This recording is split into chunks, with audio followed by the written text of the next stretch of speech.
El artículo que se publica hoy en la revista Nature Plants es un artículo que se corresponde a una colaboración internacional que se ha llevado a cabo en los últimos 6 años por un total de 58 autores de 10 países. Dentro de este proyecto lo que se ha hecho ha sido secuenciar los genomas de las especies silvestres de petunia que son los parentales de la petunia que conocemos todos como esta, que es una petunia de interés industrial. La importancia que tiene la petunia como modelo es que es una planta céntrica dentro de una familia de enorme importancia económica.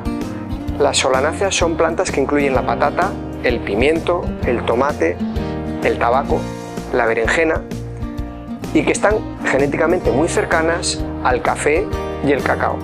Todas estas suponen un porcentaje muy alto de la producción mundial y del valor añadido en agricultura.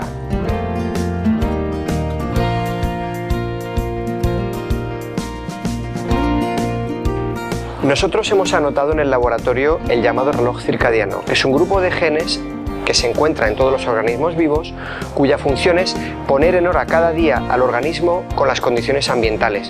Un ejemplo bien sencillo es que el tomate cultivado, la principal diferencia que tiene con el tomate silvestre es pequeños cambios en la velocidad de ese reloj.